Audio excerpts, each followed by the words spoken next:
Dear friends, अस्सलाम वालेकुम। कैसे हैं आप सब लोग? उम्मीद है कि आप सब खैरियत से होंगे।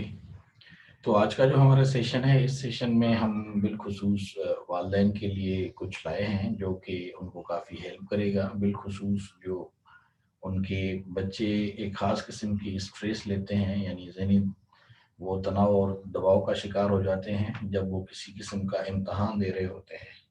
चाहे वो कोई एकेडमिक एग्ज़ाम्स हों या वो एंट्री टेस्ट से रिलेटेड एग्ज़ाम्स हों या किसी यानी जॉब से रिलेटेड कोई एग्ज़ाम्स हों, तो आम तौर पे इस तरह की स्ट्रेस जो है वो बच्चे ले रहे होते हैं। तो ऐसे यानी स्ट्रेस के सिचुएशन में पेरेंट्स को क्या करना चाहिए, इस सेशन में हम उन सब चीज़ों के बारे में जानेंगे। तो चलिए शुरू करते हैं हमारा आज का सेशन, और इसमें हम देख लेते हैं कि तलबा के लिए ये जो इम्तिहान का दबाव है वो कितना ख़तरनाक है, और वालिदैन को जो है इस सिचुएशन में क्या करना चाहिए, या कैसे ही अपने बच्चों का जो स्ट्रेस है एग्ज़ाम से रिलेटेड वो किस तरह से इनका दूर करें या ओवरकम करें। तो सबसे पहले तो ये है कि ये जो एग्ज़ाम स्ट्रेस है ये बच्चों के सेहत के लिए काफ़ी ख़तरनाक है। यानी एक तरह का मुसलसल उन्हें स्टडी प्रेशर जो है वो आता है, तो उससे उनकी जो यानी हेल्थ से रिलेटेड जो उनकी एक किस्म की सिचुएशन है वो बड़ी क्रिटिकल हो जाती है। बच्चे काफ़ी जो है वो प्रेशराइज़ सिचुएशन में अपने आप को फ़ील करते हैं, और समटाइम्स उनके उनके सेहत के ऊपर जो है वो काफ़ी खतरनाक असरात जो है वो मुरतब होते हैं। मसलन वो टाइम पे खाना नहीं खा रहे होते, वो टाइम पे सोते नहीं हैं, और इसी तरह से उनकी जो एक किस्म की जो हेल्दी एक्टिविटीज़ हैं वो भी यानी एक तरह से जो है वो ना होने के बराबर होती हैं। तो फिर आगे चल के क्या होता है कि कुछ बच्चे जो हैं वो डिप्रेशन का शिकार हो जाते हैं जब वो यानी उस सेंस में परफॉर्म नहीं कर पाते, या वो हाइपरटेंस की सिचुएशन में जो है वो चले जाते हैं, या वैसे ही उनके मुख्तलिफ मूड्स हैं जो डेवलप होते हैं। एंग्जाइटी उनमें से एक तरह की एक नॉर्मल सी सिचुएशन है, और उनका बिहेवियर जो है, उनका एटीट्यूड जो है वो काफ़ी उनमें तब्दीलियाँ आती हैं, और ओवरऑल जो है उनकी जो पर्सनैलिटी है वो बड़ी मुतासर होती है, और वो बड़ा एक रूड और एक किस्म का जो है वो हार्श बिहेवियर होता है उनका, इवन उनके यानी पेरेंट्स के साथ या फैमिली मेंबर्स के साथ या उनके फ्रेंड्स के साथ। तो ये यानी एक ऐसा प्रेशर है जो कि नॉर्मल रेंज से जो है वो ऊपर होता है, या आप इन अ वे उन्हें बहुत ज़्यादा प्रेशराइज़ कर रहे होते हैं। आपने एक ख़ास किस्म की सिचुएशन डेवलप की है कि भई आपने अभी पढ़ना ही है, बस दिन-रात पढ़ना है और कोई काम नहीं करना। तो अंडर डे यानी इस तरह की सिचुएशन जो है उसमें ये बच्चे जो हैं वो अपनी सेहत जो है वो आम तौर पे खो बैठते हैं। यूजुअली उनके आई साइट्स के ऊपर भी जो है वो काफ़ी ज़्यादा असरात जो है वो इस तरह की सिचुएशंस में ही डेवलप होते हैं। अब ये किस तरह से इफ़ेक्ट करती है बच्चों के ऊपर? सबसे पहले तो ये है कि बच्चों में यानी नेगेटिव थॉट्स डेवलप होती हैं जब ये प्रेशर उनके ऊपर आता है या टेंशन उनके ऊपर आता है, और आहिस्ता-आहिस्ता वो कुछ ऐसी डिज़ीज़ जो हैं उनके अंदर डेवलप होती हैं जो आगे चल के उनके लिए बड़ी ख़तरनाक होती हैं, या हम यूँ कहें कि उनके हेल्थ के ऊपर उनके काफ़ी जो है वो मुज़र असरात होते हैं। और इसी तरह से बच्चे जो है वो कन्फ्यूज़ हो जाते हैं, तो कन्फ्यूजन की सूरत में वो आम तौर पे डिप्रेस हो जाते हैं, या कन्फ्यूजन की सूरत में जो है वो उनमें एक एंग्जायटी और हाइपरटेंशन जो है वो भी डेवलप होती है जब वो मुसलसल कन्फ्यूजन एंड स्ट्रेस की जो है वो कंडीशन में रहेंगे। तो उनके ऊपर एक किस्म का जो है वो यानी प्रेशर जो है वो बढ़ता जाता है। इसी तरह से स्लीपलेस नाइट्स होती हैं, यानी रात को वो सो नहीं पाते, या हम यूँ कहें कि उन्हें जो है वो नींद नहीं आ रही होती, और इसी तरह से वो हर दम हर वक़्त सिर्फ़ परेशान होते हैं।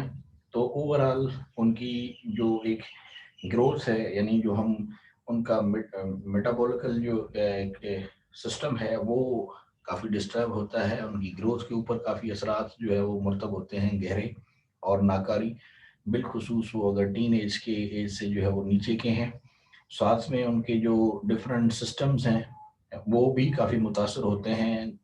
बायोलॉजिकल सिस्टम्स की हम बात कर रहे हैं, तो उससे हमें बचना चाहिए। यानी इस तरह से हर वालिदैन को जो है वो अपने बच्चों के ऊपर एक ख़ास तरह की जो है वो नज़रदारी रखनी चाहिए कि कहीं वो स्ट्रेस तो नहीं ले रहे ज़्यादा, या उनके सेहत पे उनके नाकारी असर तो नहीं हो रहे, या वो एग्ज़ाम की स्ट्रेस को यानी सर के ऊपर लेके तो नहीं बैठे, मुसलसल वो टेंस और मुसलसल वो स्ट्रेस की सिचुएशन में तो नहीं है, कहीं वो यानी बहुत ज़्यादा वरिड तो नहीं है कि जिसकी वजह से वो एक तरह से यानी हाइपरटेंस की सिचुएशन में गए हैं, या वो एक तरह से आप यूँ कहें कि डिप्रेस हो रहे हैं, काफ़ी ज़्यादा नेगेटिव थॉट्स उनमें डेवलप होती हैं।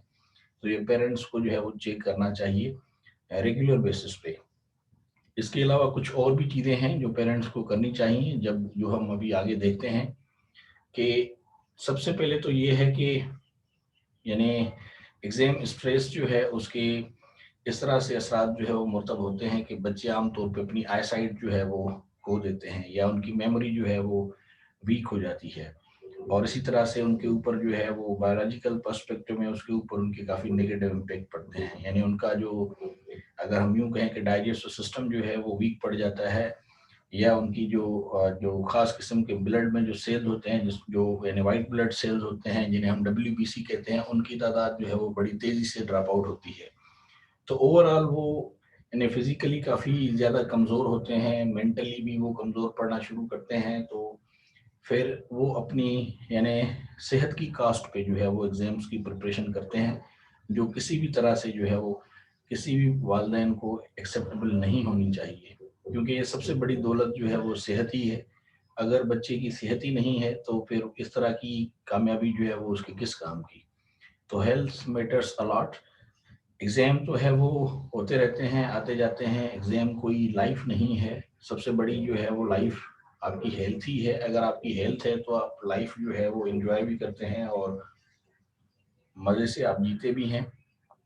लेकिन अगर आपकी लाइफ ऐसी है कि जो थ्रू आउट आप आगे चल के अपने हेल्थ मसाइल को ही फेस करेंगे, तो फिर ऐसा जीना किसी काम का नहीं होता।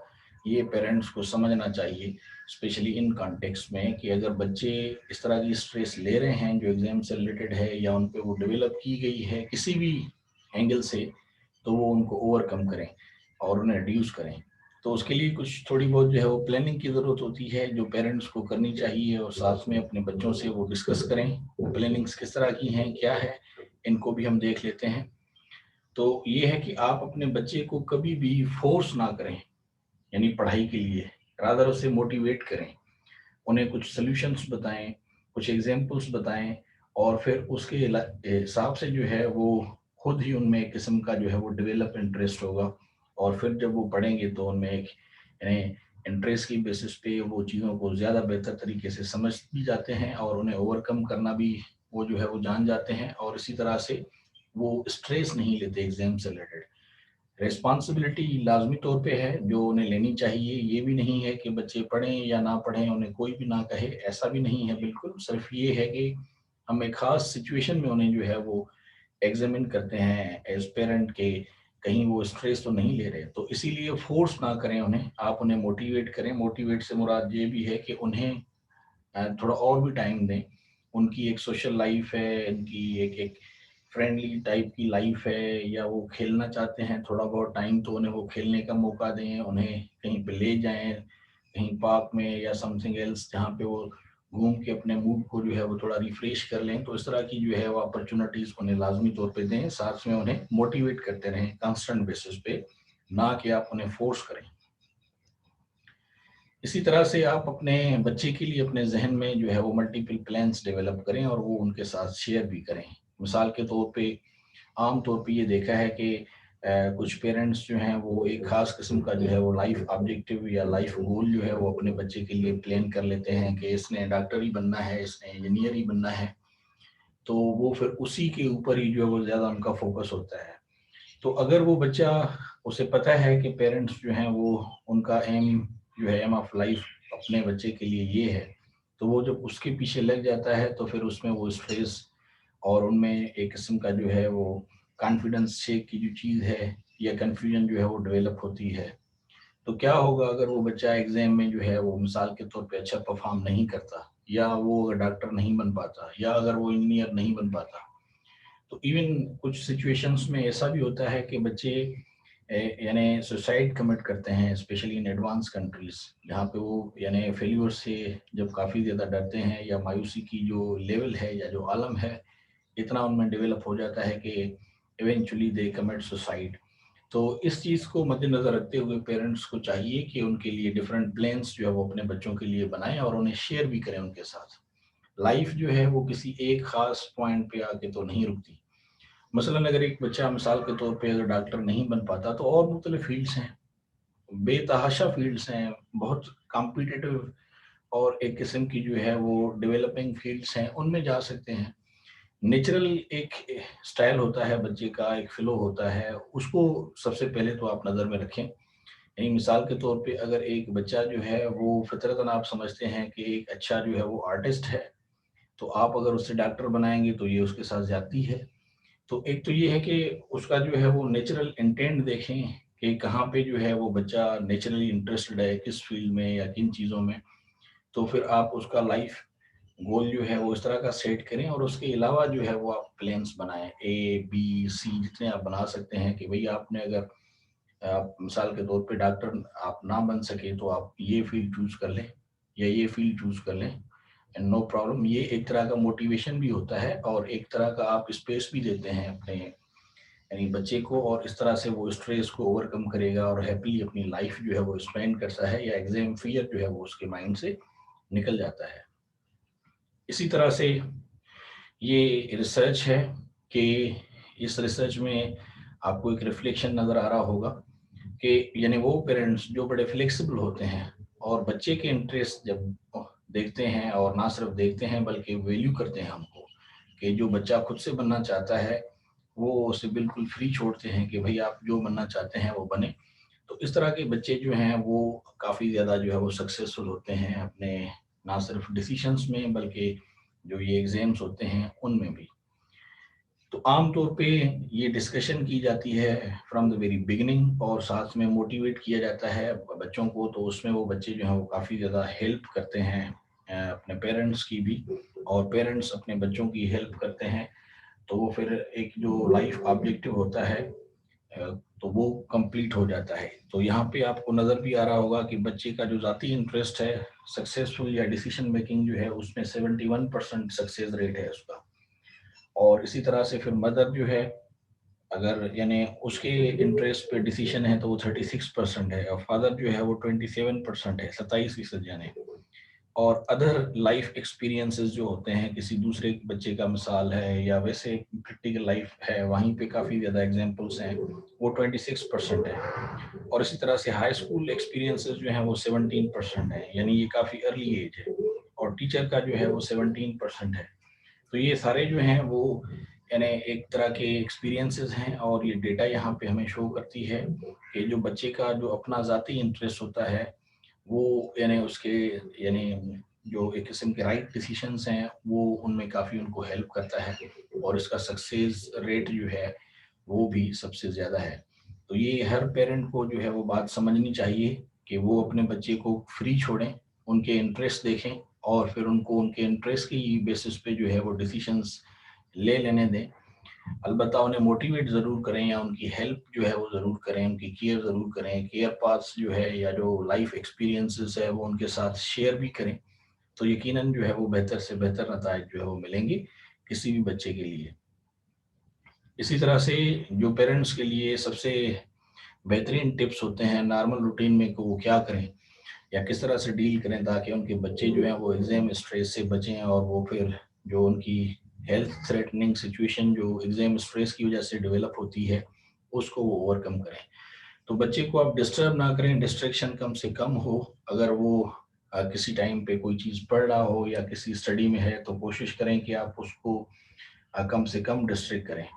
और बच्चे को कभी भी आप जो है वो ओवर प्रेशराइज़ ना करें, उसे जज भी ना करें, ना ही उसे कंपेयर करें कि फलाँ बच्चा तो ऐसे है, तुम ऐसे हो।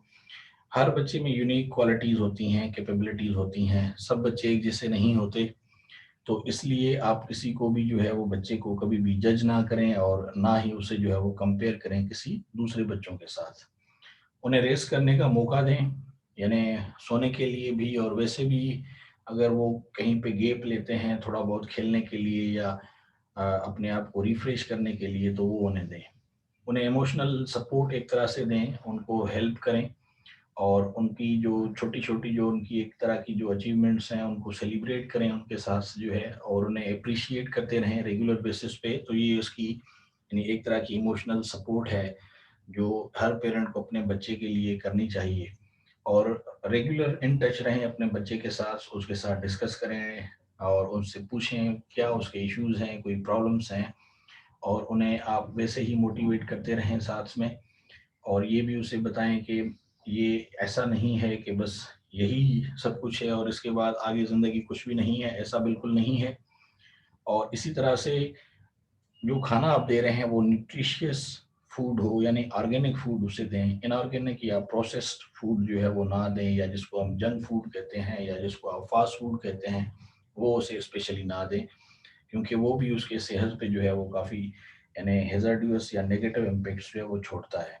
इसी तरह से अटेंटिव हों, यानी आपका ध्यान हो बच्चे की तरफ, अगर वो आपसे कुछ बात करना चाहता है या वो आपकी हेल्प लेना चाहता है तो आप उसकी हेल्प जो है वो करें और उसकी बात को बगौर सुने और उसे वेटेज भी दें। अगर कहीं पे वो आप समझते हैं कि कोई चीज़ लेग कर रहा है या वो आप समझते हैं कि गलती कर रहा है, तो उसे आप वो समझाएं, फोर्सफुली उसे ना समझाएं। और ग्रेड्स के ऊपर भी जो है वो क्रिटिसाइज ना करें। ग्रेड्स जो हैं वो कोई इतना ज़्यादा मैटर नहीं करते। लाइफ ग्रेड से कई गुना ज़्यादा एक बड़ी चीज़ है। तो और हेल्थ भी जो है वो बच्चे की वो ग्रेड से भी काफ़ी ज़्यादा जो है वो वैल्यूएबल है। तो समटाइम्स ग्रेड्स जो हैं वो ऊपर नीचे अगर हो भी जाते हैं तो नेवर माइंड, और उसको सर पे ना उठाएं।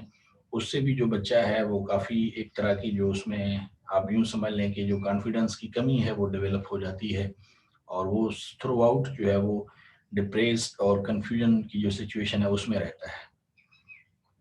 तो ये था हमारा आज का सेशन जिसमें हमने कुछ चीज़ें शेयर की अपने एक्सपीरियंस और रिसर्च की बिना पे, जो कि पेरेंट्स को काफ़ी ज़्यादा हेल्प करेंगी कि वो किस तरह से बच्चों में अपनी स्ट्रेस जो है, जब वो एग्जाम से रिलेटेड स्ट्रेस है वो डेवलप करते हैं, तो वो किस तरह से उसको ओवरकम करें। साथ में ये सेशन स्टूडेंट्स के लिए भी जो है वो काफ़ी ज़्यादा हेल्पफुल है कि वो भी इन चीज़ों को अगर देखें और एक्सपीरियंस करें तो वो इस यानी एग्जाम स्ट्रेस की सिचुएशन से अपने आप को बेहतर तरीके से ना सिर्फ निकाल सकते हैं बल्कि उसे डील कर सकते हैं।